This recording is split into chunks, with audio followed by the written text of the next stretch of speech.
Well, welcome everybody. Thank you for joining us. Today is our fourth webinar for this year. We usually don't have webinars in December and January to try and give everyone a bit of a breathing space over the hectic season because, well, I mean, hectic season really starts in November, I think, for most people, because of all the prep for Christmas. But so December, January, we don't have presentations, but then the whole way from February to November, we have speakers or panelists or networking events every single month. So it's usually the first Tuesday of the month at 3 o'clock in the afternoon, South African time. And if you'd like to join us after this month, please do. And those who are watching the recording, come and join us in person sometime. Okay, so today is May, and that means that we have Steve Slack joining us today. And Steve is actually an interpretation consultant and audience researcher based in Manchester. He works with museums, galleries, and heritage organizations to help them create visitor-facing content that is as relevant to their audiences as possible. Steve believes that the best interpretation is created when audience voice is involved in our projects. He's worked in interpretation for over 20 years, and is a fellow of the AHI, which is the Association for Heritage Interpretation in the UK. So, Steve, we really appreciate that you're willing to come and chat to us. It was a bit of an out of the blue request from me at one stage a while ago, and I'm really glad that you did agree. So, my apologies, my cat is still involved in my paperwork. So today's webinar, Steve will discuss his frustrations with the paper questionnaire. We all know what it's like to have to sit there and ask our visitors question after question and to try and stop people to answer a paper questionnaire. So he is frustrated with the paper questionnaire as a public research tool and presents some alternative methods of gathering audience insight in a face-to-face setting while not asking visitors to complete any more forms. Yay, wouldn't that be nice? Also, we can save some trees. His experience shows that when we engage audiences with creative practice, they become happier and chattier research participants. Say goodbye to pencil and the clipboard and say hello to your local craft shop.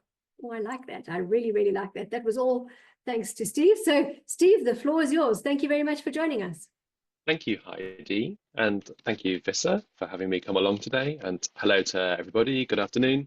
I'm speaking to you from Manchester in the UK.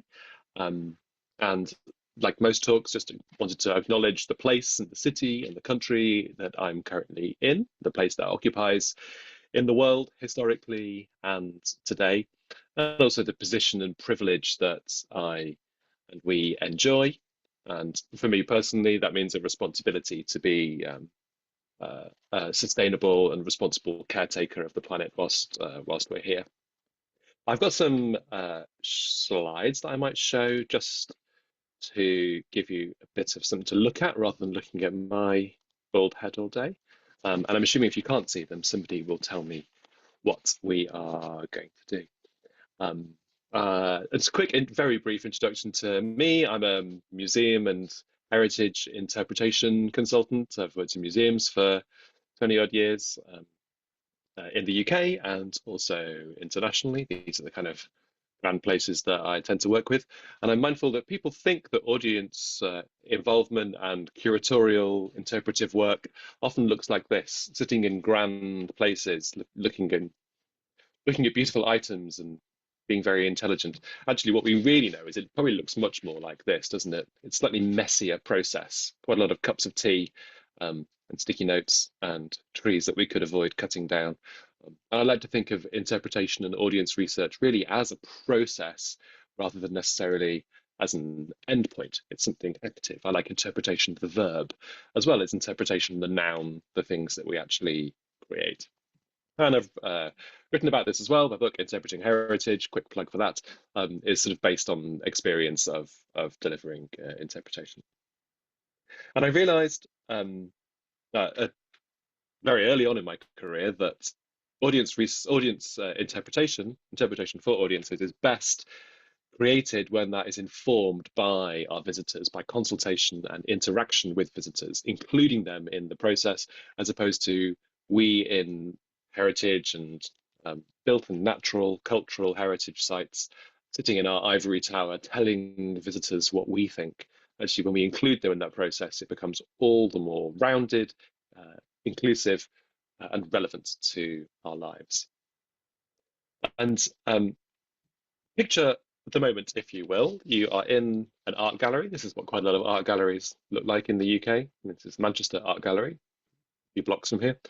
You've been in the art gallery for a while. You're taking a look around at the exhibitions, at the pictures on display, slightly moody pictures in this instance. Coming towards the end of the visit, getting ready for the highlight of the visit, which of course is the gift shop and a trip to the cafe. And suddenly somebody hones into view. They have a clipboard with them, and indeed a slightly a face of expectation that says, "Will you please come and complete my questionnaire?" And you know that feeling as a visitor. Oh God, no! Someone's going to ask me a load of questions now, and I've got to the end of my visit and lost my enthusiasm for it.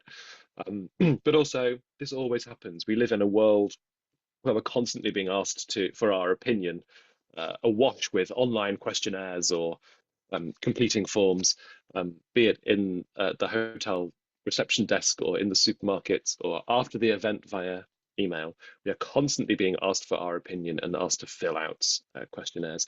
Maybe when you work in audience research, you might have a slightly higher threshold for this and think, go on, I'll give you my opinion because I know it's important. I know why it matters. But I think audiences really are getting quite jaded with constantly being surveyed for their responses.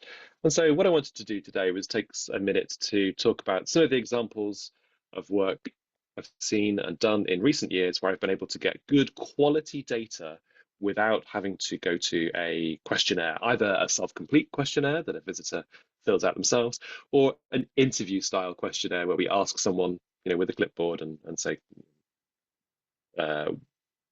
ask them questions and write the responses down. Anything that goes beyond writing down on bits of sheets of paper, because we are addicted to bits of paper, I think, in this industry.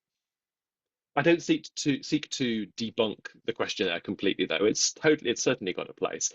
Questionnaires are quite simple, quite straightforward. They're very inexpensive to create. We have a familiarity with the questionnaire, both the interviewer, we're quite used to asking questions on a questionnaire, but also interviewees, people are visitors or people in heritage sites are used to being asked questions. We kind of know the format. There's something familiar and quite low stakes about it.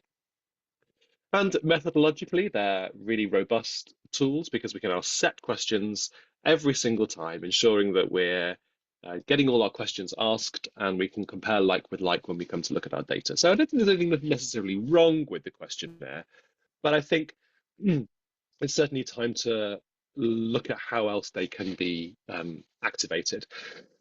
Pardon me. Because they can be a little bit formulaic and a little repetitive, especially for interviewees who are asked very similar questions. And they can be a bit inflexible. If you're having a conversation with somebody and the conversation goes off into a certain direction, but the questions on the sheet say you have to ask questions 3, 4, 5, and 6, it can be there's a lack of flexibility there because I've got to write everything down. It's something of a barrier to that natural conversation when the questions get in the way. Perhaps they're not fully accessible as well. Not everybody is good at either writing down or speaking their answers. And everything that gets written down, all of those post-it notes on that table, all of those little cards needed to be typed up. Not all the answers that we get back from questionnaires are actually really related to the questions. How often have you been typing up the data from a set of questionnaires and realized that people haven't really answered the question? They just want just to vent about the lack of seating or what they didn't like in the cafe. And that could be a little infuriating. And in a way, perhaps we're just getting bored of the questionnaire. I don't seek to completely get rid of them, but in recent years, I must say, I've hardly used a questionnaire. That wasn't intentional. I just stopped and thought a few years ago, oh, I've not been making as many of them in the past.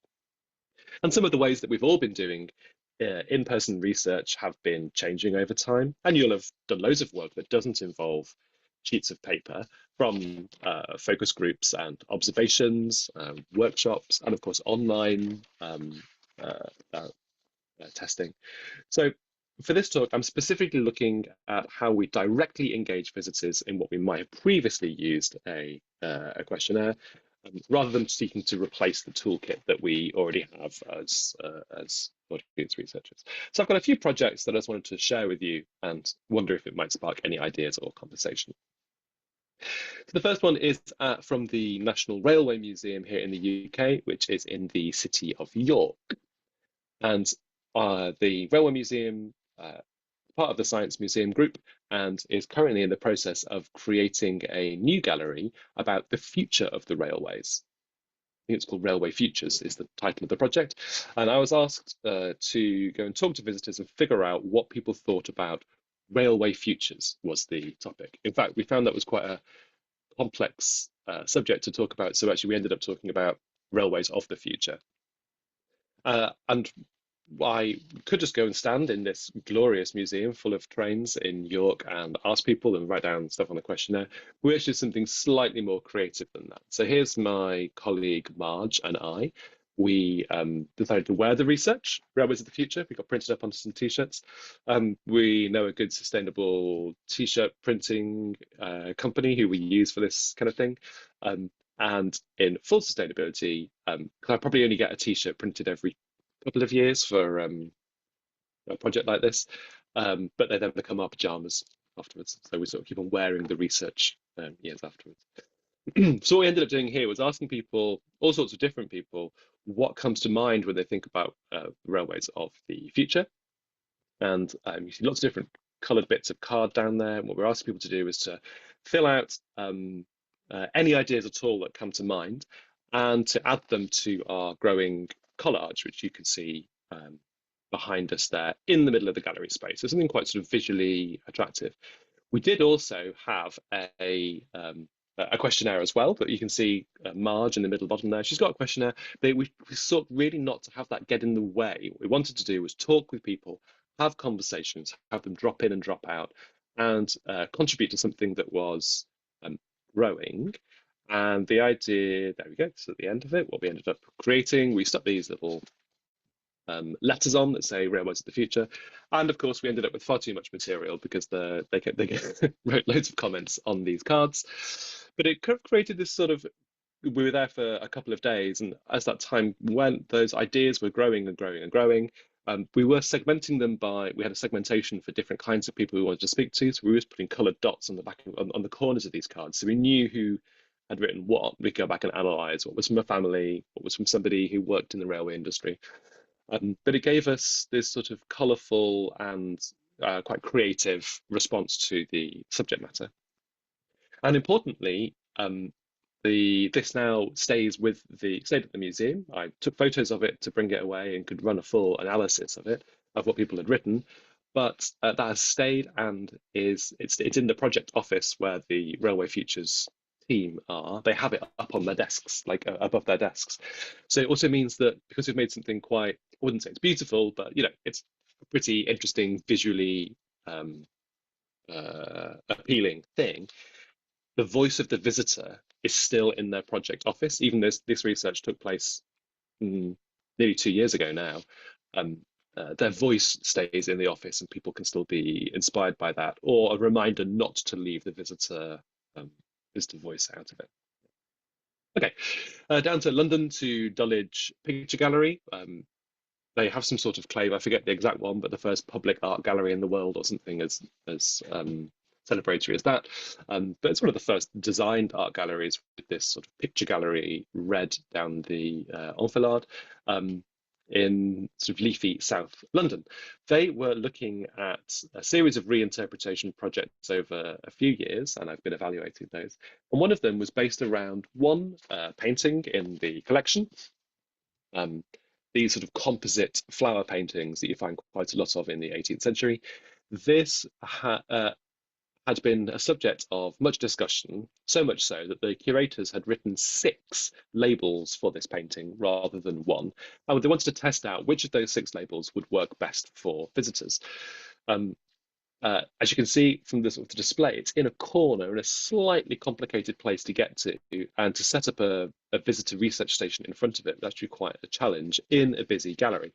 So what we ended up doing was making a reproduction of the painting, quite a high quality reproduction, but not in its frame. And this is, as you can tell from the scuffed walls and the pegs on a line, this is the education centre, this is the learning space in the gallery. So we set up the painting and you can just make out the 6 labels that we've put in front of it.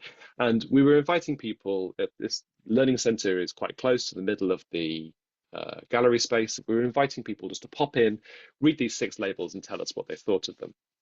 For part of the research, we did actually have this is people coming in for a nosy, having a look at them. For part of it, we incentivized it. We gave them a small payment, or I think it was a voucher for a coffee in the shop, if they would complete a short questionnaire. And we asked them, about the length of the label, about how many questions were on it. This is what the label was exploring. What they liked and disliked about it, and to rate their favorite and least favorite one. So it's a short questionnaire, but incentivized by a cup of coffee. But alongside that, we didn't, because this relied on lots of looking and reading and writing. And we were aware that that's only talks to part of the demographic of the audience. And we wanted something slightly more creative as well. So actually what we did was take the 6 labels, stood in front of the painting, and sort of gamified it to a certain extent. So I gave the 6 labels in my hands to people to read. Often they read them in a group, actually, rather than just reading them on their own. And then what you can see there, you can't quite see it in my hands. I've got a little tablet, and we invited people to pick their favorite and least favorites of the labels, and just to say what they thought about them. Hold it up and say what it is that you liked or disliked. There's that lady. Screenshot of that lady telling me what she liked and didn't like about the labels that she had in her hand. And we did this on a day where we could do it in the gallery in front of the painting, but also always getting a t-shirt printed up. I had the painting printed onto a t-shirt, stuck it onto my chest. And then when there was sort of a late opening one evening, or summer's evening in the garden, people were sort of having a drink outside in the garden, and I sort of gamified it by wandering around saying, would you have a conversation? I'm wearing the painting, we haven't got to go inside, and tell us your favorite ones. And that was created, again, rather than just a load of paper outputs, we got some video which we could use to keep the conversation going. We also got some students who were part of the visitor interpretation panel, who are a group of 14 to 20-year-olds who live locally to the gallery. We got them to do some of this, and they really enjoyed making videos and talking to people, kind of growing their audience research skills. And they said, why are we talking to people in the galleries? Actually, we might as well go and do some stuff online as well. So we posted it. I posted it on my social media. The gallery posted it, and the volunteer panel posted it as well, and we got loads of comments back. We posted all 6 labels on there, and then people were telling us which ones they liked. Oh, A looks really interesting. Oh, I like B. I prefer B because just really interesting insights that were coming back from different ways of reading the labels. And those all kind of get mashed together, I think, with some questionnaire research, but some video research, some observation research, and some social media research help to find different ways, and also audiences that would never even come to the gallery have a chance to be a part of it. Okay, back up north again. This is the Museum of Hartlepool on the east coast of England. That's what the museum currently looks like on the left, and on the right is the ever sunny artist's impression of what the museum will look like once it reopens. It's currently having a redevelopment. Actually, just realised the clouds are quite similar to the day that I took that picture. The project is the museum is undergoing a redevelopment, and this is what the entrance to this space used to look like a couple of years ago before we did some reinterpretation of the welcoming space. It's fair to say it's not a purpose-built museum, and it's not an ideal exhibition space. And over the years, through lack of funding, but also a bit of local politics, it's just not had as much attention as it could have done. Thankfully, now it's about to be awarded loads of money to have a great big redevelopment. But in a step towards that, as almost as a proof of concept, and to gather to celebrate and welcome people to the museum, I was commissioned to help reinterpret the space, to put a bit of animation into that. So rather than these white walls and object cases around the side, and sort of, you can see sort of the kind of interactive display area that has grown over time rather than necessarily being designed. We took some time to actually change the welcome space, to put a bit of color into there, a bit of drama, and we, mindful that the museum is currently being redesigned, we wanted to understand what people wanted to know in this space. So this back wall on the right there, that helped shape the new Museum of Hartlepool, has been built into this new playful welcome to the museum. And specifically on this wall, the whole thing is painted with blackboard paint. And you can see some chalk there, so people are free to write all over it. And then if you can just see on the right-hand side there, this sort of dome-shaped piece with a drawing of the museum on it, that's also magnetic as well. So there are postcards there, and those little coloured magnets you can use to sort of stick your comment onto it. And the beauty of a blackboard like this is that on anywhere on here, you can write a changing question if you want to, either in blackboard paint, like sign writers often use, that it's quite hard to wipe off. You could write a question and have visitors write responses around the outside of it. Or you could just write it in chalkboard, in chalk, and have the different colors for people to play with and scribble all over it. Does it get overused? Well, some people just want to get, some people see a chalkboard and just want to play, don't they? Scribble all over it, which is okay. I mean, that's people engaging with the museum. I mean, people are drawing and being creative and expressing themselves. I've not got really much of a problem with that. If people are having a nice time in the museum, that doesn't bother me. But also built into that, you can put a little bit more structure. So this bit in the middle has got to find out more, but also what do you fancy is asking some questions around the future of the museum. And if you want to, you can write some responses on a card and post them into that yellow tube. Yeah, it does get a bit messy after a while. Then that's after a school group had been in and things were a little out of control. But you can just clear it away, wipe it down, and get some really great material. And then really what it was showing is it's hardwiring a piece of evaluation into the space, building visitor research into the fabric of the building, even though it's only going to be there for a couple of years, to help inform the future. It shows that we care about visitor research. Back down to London, this is the Wallace collection. It's a large collection of historic art and armour in a historic building right in the centre of London. And they've been doing audience research for years, but what they particularly wanted to focus on when I was working with them was working with an audience that the language is constantly shifting. We used to call this audience SEND, special educational needs and disabled. I think the language is changing now. We talk about deaf, disabled, and neurodiverse audiences. But those audiences with additional needs, and particularly around schools who are using the Wallace collection with deaf, disabled, and neurodiverse children. And the aim was to try and find a way of creating something flexible that could be used over multiple years and not just be a box ticking exercise that helped us to evaluate the success and engagement of a visit by a school of deaf, disabled, and neurodiverse children, and really to embed research into project. We know that teachers are sick and tired of being sent questionnaires after visits, and they really don't complete them and very well. And teachers are hugely busy. So we were seeing that the evaluation of the project was not be created as an add-on to the delivery of the main activities, not as a follow-up exercise that people feel obliged to take part in after the event. Instead, we sought to make an evaluation an intrinsic part of the delivery of the project. And we're aware that we weren't the first people to attempt this, but those qualities ended up being really important to us. So while all evaluation requires some administrative tasks, we really didn't want this to become a bureaucratic paper exercise that people feel is without merit. And so rather than just using the standard research methods out there, like follow-up emails or open-ended staff survey, we wanted to create something that could be a part of visitors' experiences. So we got together a group of teachers who work on school visits to art galleries with deaf, disabled, and neurodiverse students. And we're reflecting on what happens in school before you even go.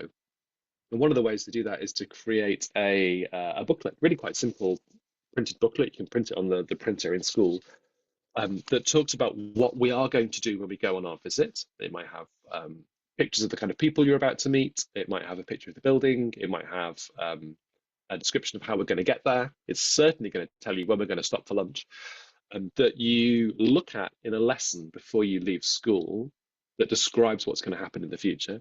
It's a booklet that you also use when you're in the space, when looking around the art galleries, and it's a booklet that you take home with you back to school and can also act as a little bit as a memento, if you like.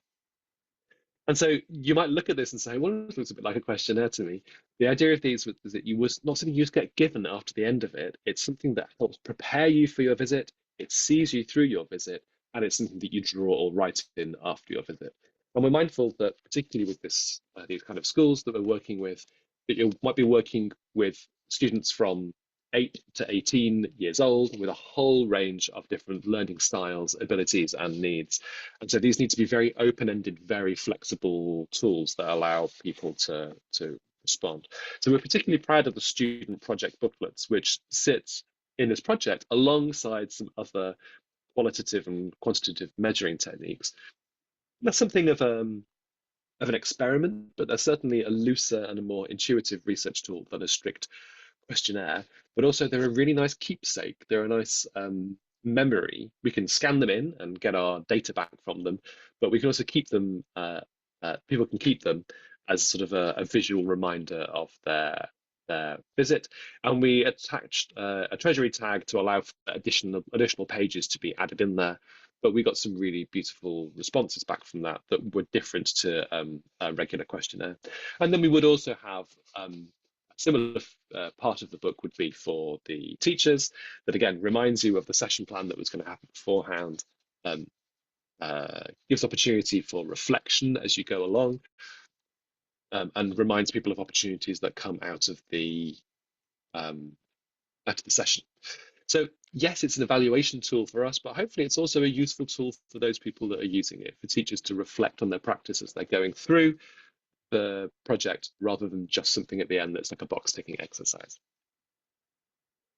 Back up north again, I just want to show you another project it's a live project actually at the Victoria Gallery and Museum, which is part of the University of Liverpool in northwest England. This is the red brick building. If you've heard of red brick universities, of which we have quite a few in the UK, Liverpool claims to be the original red brick, and this is the oldest building on campus. So is this the original red brick university building? Who knows? I'm curating an exhibition at the moment there around the idea. It's lots of different kinds of content in the exhibition, all of which have got great ideas behind them. And we're looking at that moment when, if you work with an academic or an artist or a scientist or someone who's come up with a brilliant concept, I always want to know, where'd you get that idea from? When was the light bulb moment when you suddenly realized what that was all about? And so we are creating an exhibition about light bulb moments, that moment when the light bulb goes on and you suddenly realize you've got a great idea. Also, it might turn out not to be a great idea, but the moment of inspiration is really powerful anyway. And the exhibition is sort of, without being patronizing, is a guide to having great ideas around problem solving, around innovating, around creativity that comes from within us, and of curiosity about the world. So we wanted to understand what visitors associated with a light bulb moment, and also where they have their own light bulb moments as well. So this was, again, back to the crafting table for me, because I had that in my mind, that idea of the ping when the light bulb goes on. So I bought a few materials and we made a light bulb hat that we could take out to different events. I've worn this hat. I should have got it out actually. I've worn this hat around campus more than I really want to. And if you're trying to get people to take part in audience research, I tell you, if you wear a stupid hat, people will, well, most people will avoid you, but some people will come and talk to you, or there'll be this kind of softens the mood, I suppose, doesn't it? And as you can see, people around the university are very happy to pick it up and play with it. We're trying to engage with, it's a university museum, we're trying to engage with students. Hopefully it doesn't look too childish, but it's sort of slightly playful in a way. It's directly linked back to the subject of the exhibition, which is around this idea of ping, the light bulb moment going on. What we've been asking to do is ask people to do is to complete these little inspiration books. I have these books that I've been carrying around the campus with me with a light bulb on the top of it. And they have stamped in there, have you ever had a light bulb moment? And what would you expect to see in an exhibition about light bulb moments? And just really nice to be able to have like a physical record. It's not a questionnaire in a sense, just sort of a whole load of different people's handwriting and ideas that relate to light bulb moments. They're also, because they're only this big, these are just books from an art shop down the road. These cost me just a few pounds. Working with a few different community groups to co-curate the exhibition. I can mail this to people with a self-complete envelope back. They can spend, in their workshop, they can complete a whole load of these things, then post it back to me, and we've got maybe half a dozen of these in the project. And part of the exhibition is about listening to yourself and listening to the people around you. So I think we might even include a few of these and people's comments in the exhibition itself, just to show that audience research is embedded in the process of creating exhibitions, and also to see different people's handwriting and sensations around it. And it's just been really enlightening to know that even with a really low cost thing, I had to buy a hat off the internet and a battery operated light bulb from my craft shop. I bought a few of these books and some stickers and some pens, and that's my ever trusty stamping machine. It kind of has a handmade quality to it, but also looks good enough that people want to actually engage with it. Really find that when you go and talk to people, not with a clipboard, but with something in your hands that's slightly softer or wearing it on your head, people respond to it in a different way. And families, people, we'd have a little sort of family questionnaire. Some people wrote a few ideas down for us, but it was people felt like they were able to play the game with us, I suppose. Yeah. So I guess why am I telling you all of this or show you these examples? I suppose these methods get results, right? All of the things that I've shown you have yielded the information that I needed to know to answer my research question in every instance. And these techniques often just make people smile. Visitors and also the institutions that I was working for, they're quite light-hearted, they're less formal, they break down barriers a little bit, they're creative, they're inexpensive. You only need to print a t-shirt or get some craft letters or buy a light bulb or some colourful pens. But they're not difficult to make, just need a little bit of creativity. And I can imagine that whilst I've been speaking, you've already conceived of and designed something to use because they're really quite straightforward. Indeed, you're likely to have used these kind of things before, or at least seen them before somewhere. But visitors tell us that they really appreciate not having to fill in a questionnaire. When we approach people with a clipboard in our hands, without a clipboard in our hands, they're immediately more open to talking to us. When we wear a t-shirt or a stupid hat, they smile rather than thinking, oh God, I've got to run away from this person and try not to answer their questions. And indeed, having interviewed thousands of people over the years, I genuinely feel that we get more insightful, creative responses and more open conversations when we offered people a camera to talk into or a coloured card to draw on or a silly hat to wear than when we offered them a white box to write into on a piece of paper. I also hear that clients that I work with like them as well because the creative outputs are more cherished by the commissioners of research than an Excel spreadsheet or a project report. Don't get me wrong, I still do write an evaluation report. It's just that some of the tools for gathering data can leave a creative product behind rather than just leaving a pile of bits of paper that I need to put into my recycling bin. I've not even touched on online visitor research here or creativity in that. That's a whole other topic about how we can get away from the Microsoft form or the SurveyMonkey self-complete questionnaire. But I know little of what I've explored today will have been new to you. None of this is rocket science, and I'm sure you're all doing similar and even better work in this field already. So today I don't completely want to discredit the poor old paper questionnaire or to ban it from our research palette, but I don't seek to show something completely new. Just wanted to remind you that there's more to audience research than questionnaires, and for very good reason. And on that, I'd welcome your questions or your feedback or your ideas and experiences of creative evaluation techniques that have pushed us beyond simply reaching for the clipboard. Thank you. Thanks so much, Steve. That was, I really enjoyed the unclipboard way. It's especially the hat with the light bulb. I love that. I just think it's such a creative, different way of getting to people. I mean, all of us who are creating signage or doing talks or whatever, we have to be creative people anyway. So this is actually quite nice to pull out the crafty things and be creative in a different way again.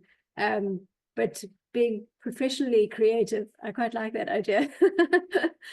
Okay, so let's open it up to the floor. Who would like to ask the first question? Ooh. Judy, yay, thank you. Steve, that was great. Thank you so much. I really enjoyed the creativity. Having analyzed many sheets of pen and paper surveys, this was really interesting to hear.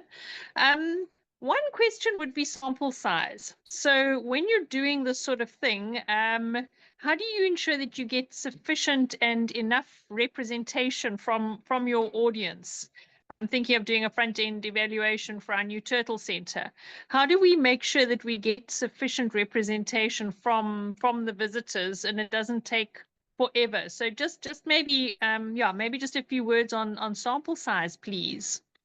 Yeah, I mean, sample size is important for all research, I think, isn't it? Whether you're doing qualitative or quantitative. My gut would be, have you got enough material to be representative of your audience? Now, if you have a particularly small site with a very specific audience, then that might only need to be quite small. But if you're working in a large site that caters to families and expert visitors and independent visitors and everybody in between, I'd be looking to ensure that all those different parts of your audience are representative in robust enough numbers. And it might be that something more creative like this is not suitable for all of those audiences, that families will flock to drawing on coloured bits of card and wearing stupid hats. Some audiences might actually be a little bit of a turn off for them, and actually a standard questionnaire might be more suitable for that audience. So yeah, it's always a complicated question, but my gut reaction to that question normally is, are we being representative of our audience? I know that through these books, for example, I got loads of students to engage with them, and I found it really hard to get professionals within the university to engage with them. They thought it was a bit too kiddie, a bit too much like playing around, and for them, actually, some focus groups were much more suitable. And so it's about balancing this, I suppose, with, yeah, not everybody wants to play the creative game as much as others do. Thanks, Steve. Derek, would you like to ask a question? Yeah, sure. Steve, thanks for a great talk there. Steve, first of all, I presume you're familiar with the work of Falcon Deerking. I spent the whole of 2023 as a Fulbright scholar with them and working with them, which was an amazing privilege. And just they've got so many different ways of doing evaluations, which was really interesting to me. Also, what interested me was them doing evaluations with people who don't attend a particular museum, which was very interesting too. John Falcon and I are just starting a research project. So, sorry, I run the UniZulu Science Center in Richards Bay, South Africa. We have a whole room filled with old exhibits from Experiment in the Manchester Museum of Science and Industry, which have been with us for 20 years. So we feel very well linked to Manchester. But John and I are just starting a research project where we will find and interview school children who went to the Science Center 3 years ago and see what lasts from them, which I'm very interested in. Have you done anything in terms of memories over time of visits to museums? Hi, Derek. Hi. Nice to talk with you. And I think I came to your last presentation about your work with Falcon Dick. Oh, thank you. Yeah, it's nice to be with you all again. And nice that we have a connection between Manchester and your institution too. Folk and Day can do some great things around, yes, engaging with people who don't come to us. That's the beauty of something slightly more creative, that you could post that to a youth group or a school group. They could fill it in and post it back to you rather than being a questionnaire or something that's quite light touch like that. The idea of memory is beautiful. Can you talk to people about their memories of a visit years ago and how they reflect on it now? Two things come to mind around that. Like, what do people remember and what stayed with them? That's a really nice thing to try, interesting thing to try and measure. Methodologically, it'd be really great if we could do something around, fill something out at the time of your visit and keep it, and then go back and look at the comparator data. We did do an online piece of research with the museum. It was a museum in St Andrews in Scotland. The exhibition was themed around climate change and setting ourselves the target of whether an exhibition can actually change the behaviours of audiences when it comes to actions in our own lives in relation to the oceans and climate change. And we were seeking to interview people between 4 and 6 weeks after the visit. And we kept on trying to find people. It was really difficult to do. In the end, we had to end up using an online means of doing it. But we were able to do face-to-face questionnaires, self-complete questionnaires online, but also then focus groups a few weeks after visiting, to talk about what you remember from that visit and whether anything has happened in your life in between. But the idea of looking at a longer time period is really intriguing. I can't think of a case study to hand about that's thought to measure that. I mean, I don't know what maybe kinds I of can mention one. I don't know if methodologies you've sort of thinking. Sorry. Do you know Wendy interesting. Sadler in the UK? I'm sorry? Do you know Wendy Sadler from Science Made Simple? I know the name, I know of her, but we're not. Yeah, she's based out of Cardiff, and she did a study based on a science show about music, and she interviewed students 3 years later, and that was the basis of her master's, which is available online, and it's very interesting. She actually classified different categories of science demonstrations, and then looked at which ones had the greatest lasting effect, which I thought was very interesting. So I can post a link to that one. And, that'd be fascinating. I mean, again, referring back to the other question, I'd like to know the sample size for that to make sure that it's got, Yeah. Absolutely. And Science Made Simple, I know, operates out of Manchester as well. So it'd be good for you to link up with them. I know David Price is in Manchester. I must send you some details. Yeah. Thank you. Yeah. Thank you. To hear how you get on with do you have ideas about how you're going to measure have your conversations with students who visited years ago? I do, and I could, I don't want to dominate all the questions, but I could send you our questionnaire, and I'd love your comments. And again, although it's a written questionnaire, we will go to the schools, and again, not myself, but people who speak the local language and are much less scary than I am, will sit with the pupils and talk them through it. And in a very informal way, not question by question at all, but just making sure that they cover all the questions there. And it's really, to try to evoke from the memories, good or bad, see if they remember anything at all, after 3 years, which I think will be very interesting. I also think for everyone who's on board, I'm doing this with John Falk, but our aim is to say, who wants to run this at their institution? I think it will be really interesting to compare results from different types of institutions, different places in the world. That's our aim with this, yeah. I don't know if you saw it in the, sorry, Derek, I don't know if you saw it in the chat, but Judy says here that they are evaluating the long-term effect of a young biologist course up to 10 years later. I didn't see that. Great. Judy, Maybe want to that's talk also about that. Yeah. someone you should connect with and chat to how she's doing it, and just see how you guys can maybe team up somehow as well. Derek, I'd also be interested in seeing how we could do it down in Cape Town. Great. So let's stay in touch. Heidi, is there like an email list of people or something that one could use to distribute stuff, or should we just send it to you? Or if you send it to me, I'll send it out to the group. I unfortunately can't just share email addresses, but I can send it out to our group. Yeah. And that'll include Steve. Yep. Okay, great. Heidi, can I ask Steve a question? Go for it. Hi, Steve. Thank you so much. Really looking forward to this. And I just want to welcome the CCA students who came in late. I know your videos aren't on, but I'm glad you guys are here. Steve, I find this really interesting. So I'm a designer. I came from an art background. I now work at a national group of museums. And my intuitive evaluation is what you were describing. And I often kind of see what that not doing the surveys as not having done evaluation without really seeing this as, I sort of see it as formative evaluation. You say it's intuitive, and I really feel that, but I'm interested in, there's quite interesting overlaps to ways that I do things with design-led thinking foundations. Do you use those toolkits to sort of outline how you go about it? And is there any sort of research in how that would actually help get the right kind of answers with the right kind of audiences and numbers and so on? I had another question, but I can't remember, so I'll leave it at that. Hi, Amy, and thanks for asking questions. And if you have another one, it comes in a moment. You have your light bulb moment, then it will come when you're not focusing on it. Yeah. I'm not aware of academic research on design-led process as part of the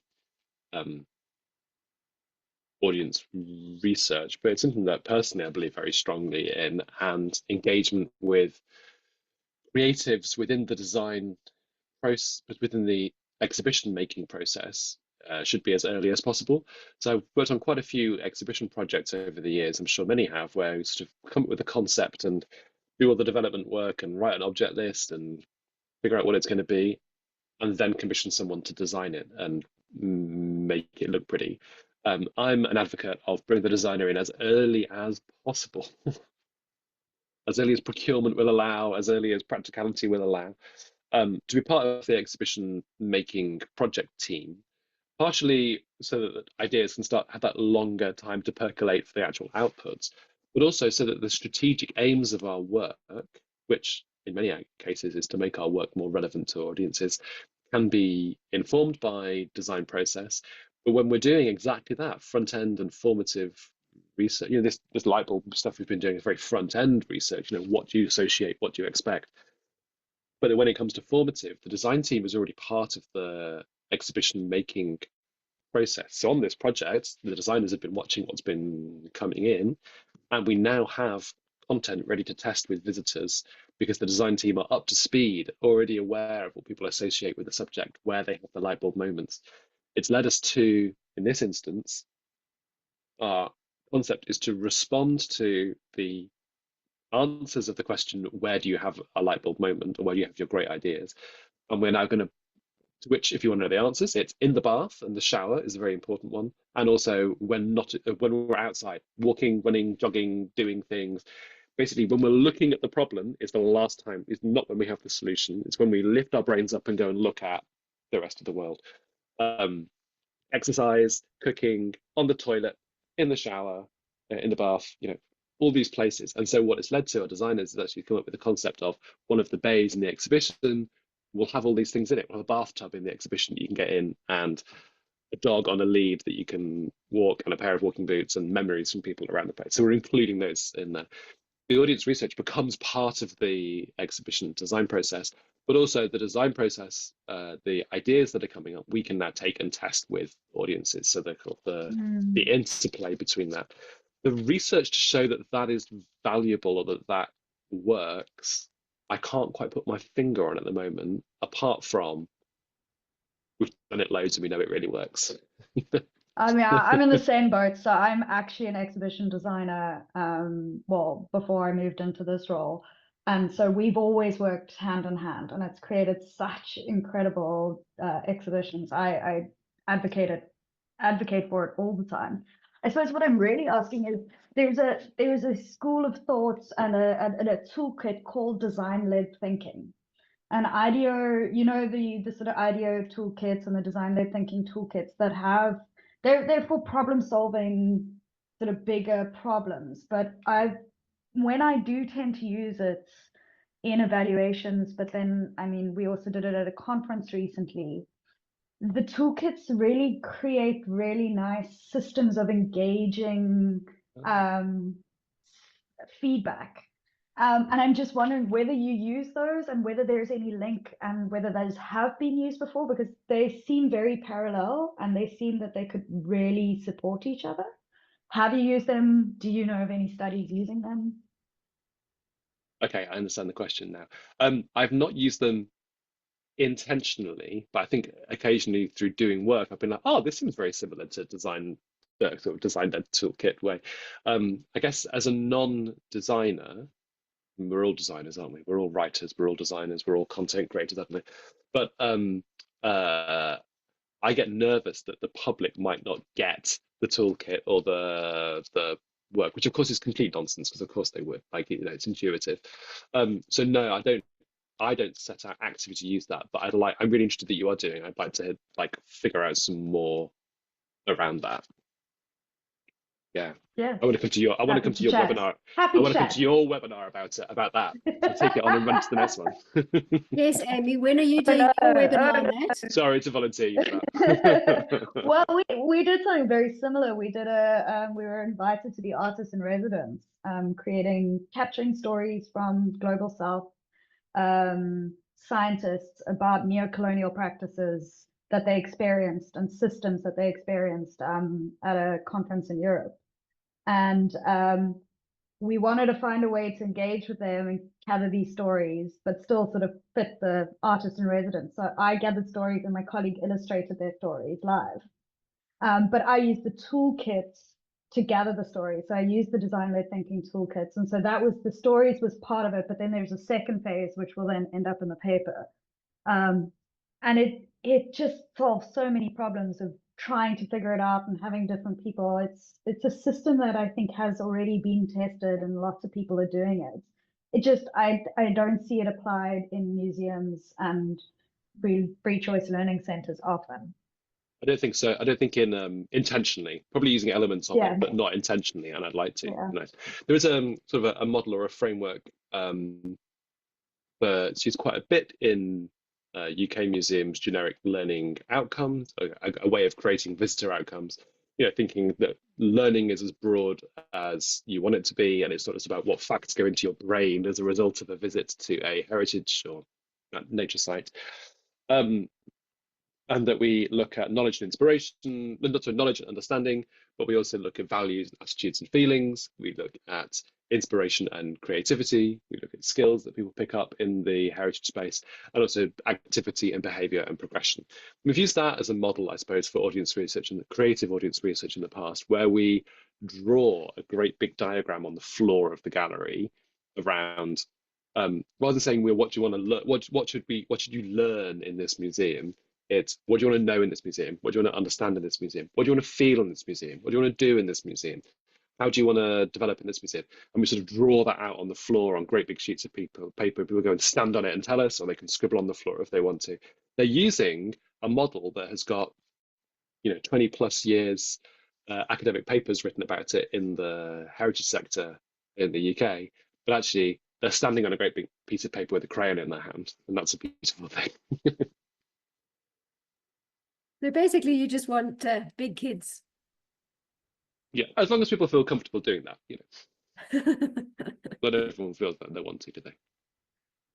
Yeah, I suppose that's where you came in. We're saying, you can't necessarily do this kind of fun, creative survey with everybody, because you might get the very serious experts or the very serious hobbyist or whatever who says, well, just give me a piece of paper with some questions, I'll answer it for you. They don't want to sit and draw a picture. They don't want to, try on the hat of the light bulb or whatever it is. They just want to get down to it and tell you what they think. And that's absolutely fine. So we often have a backup in that. So I keep a dictaphone to take people's responses down, or always scribble. The back of these books are full of scribbled ideas that people wanted to tell me and not write down. But also, not everyone is happy about, taking their shoes and socks off and talking about their feelings all the time, right? Some people don't engage in that way, and that's absolutely fine. Not all museum visitors are extroverts. That's not the With regards to sample size again, do you reckon that you can do it probably 3 different ways get the same sort of answers or the answers to the same sort of questions in 3 different ways and still use it for a paper and it's valid. As long as you've written your research questions properly and your actual direct visitor questions relate back to your research question, you can triangulate that data any way you like. Yeah, definitely.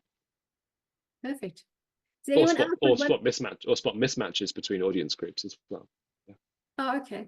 In these books, I've been coding, like I've been writing in, that's a student, that's a professor, that's a visitor, that's a school group. So I can go back if I want to and look at all these comments by different groups.